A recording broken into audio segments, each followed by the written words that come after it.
teman-teman semua, sebelum ke pembahasan, mari kita bahas terlebih dahulu tentang latar belakang. Yaitu, sebagaimana kita ketahui, sastra tidak bisa kita lepaskan dari kehidupan kita. Semenjak kita masih balita, kita telah mengenal yang namanya sastra, yaitu berupa dongeng-dongeng yang diceritakan oleh orang tua ataupun kakak-kakak kita.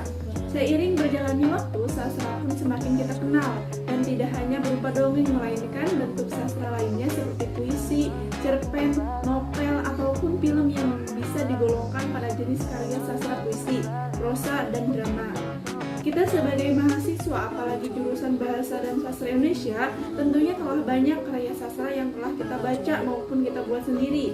Namun dalam membaca teks karya sastra, kita masih berpandangan satu arah dengan mengikuti pendapat atau simpulan yang telah dikonvensionalkan, serta cepat menyimpulkan pemaknaan cerita dengan hanya membaca dan menelaah secara umum saja. Baik teman-teman, setelah kita mengetahui latar belakang, kita masuk ke pembahasan. Yang pertama ada apakah sejarah sastra Indonesia, yang kedua ada apakah fungsi sastra Indonesia, yang ketiga apa ciri-ciri dari sejarah sastra Indonesia, yang keempat yaitu jelaskan kelahiran dan periode sastra Indonesia. Yang pertama kita bahas yaitu pengertian sejarah sastra Indonesia, yaitu apakah sebenarnya sejarah itu. Menurut Kamus Besar Bahasa Indonesia menyebutkan bahwa sejarah adalah kejadian dan peristiwa yang benar-benar terjadi pada masa lampau.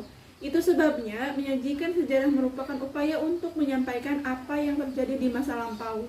Pergantian generasi yang terjadi terus-menerus menjadikan upaya penyajian sejarah menjadi aktivitas yang sangat menarik dan penuh kepentingan. Jika sejarah mempresentasikan realitas, bisa jadi apa yang kita pahami tentang suatu peristiwa berbeda dari versi umum yang dirilis oleh pemerintah atau versi resmi. Baik teman-teman, setelah mengetahui pengertian, mari kita bahas tentang fungsi, yaitu sejarah sastra tidak hanya memberikan gambaran tentang perkembangan karya sastra suatu bangsa, tetapi perkembangan sastra daerah atau sastra lokal dan perkembangan sastra lainnya sebagai bentuk hasil budaya bangsa. Selain itu, sejarah sastra dapat digunakan untuk penelitian sastra secara khusus dan budaya secara umum. Dengan sejarah sastra juga kita dapat mengetahui persoalan-persoalan yang muncul dari kesastraan selama ini. Persoalan sastra yang erat kaitannya dengan perubahan zaman dan gejolak sosial, politik yang secara teoritis dipercaya besar pengaruhnya terhadap warna kehidupan sastra, karena pada dasarnya peristiwa-peristiwa kesusastraan selalu ada kaitannya dengan peristiwa sosial politik yang terjadi pada suatu bangsa. Peristiwa sosial politik tidak hanya pijakan penulisan sejarah sastra, tetapi menjadi bahan penulisan atau latar sebuah karya sastra. Baik, selanjutnya di sini ada ciri-ciri sastra Indonesia. Sekilas tentang sastra, yang pertama, sastra merupakan bagian dari seni atau sebagai hasil kerja yaitu karya sastra. Yang kedua yaitu sastra bermakna kualitas yang kemudian menimbulkan istilah swastra.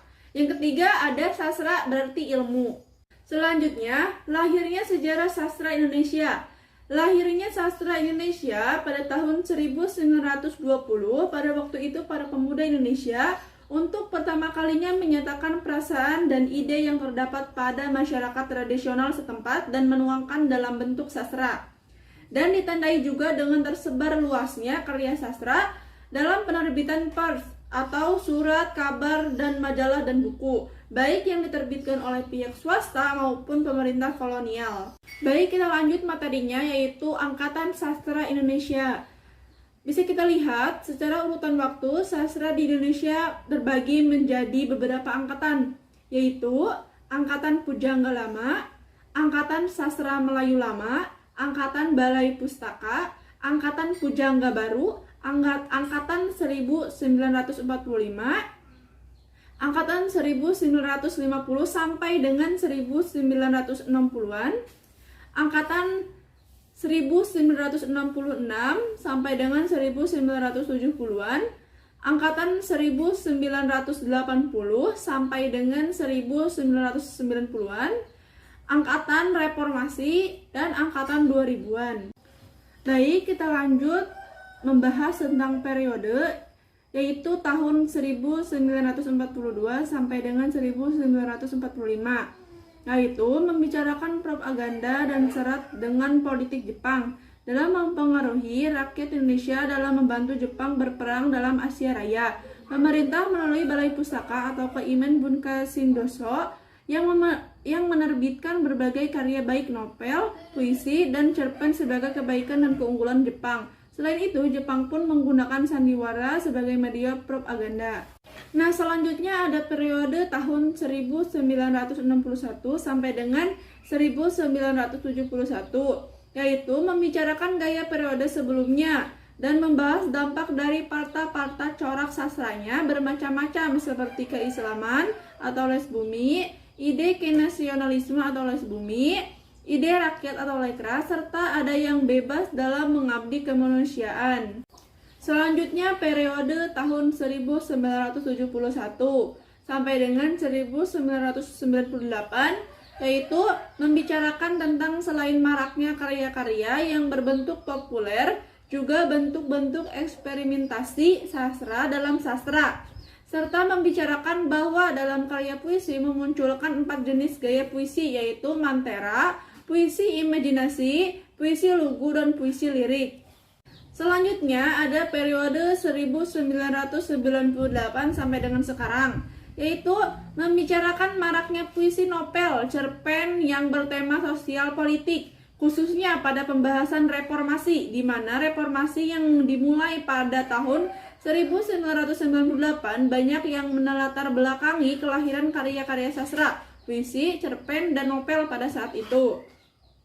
Baik teman-teman, cukup sekian pembahasan dari makalah saya, kurang lebihnya mohon dimaafkan. Sebelum ditutup, saya akan membacakan kesimpulan terlebih dahulu, yaitu sastra berasal dari kata castra, berarti tulisan. Dari makna asalnya dulu, sastra meliputi segala bentuk dan macam tulisan yang ditulis oleh manusia, seperti catatan ilmu pengetahuan, kitab-kitab suci, surat-surat, undang-undang, dan sebagainya.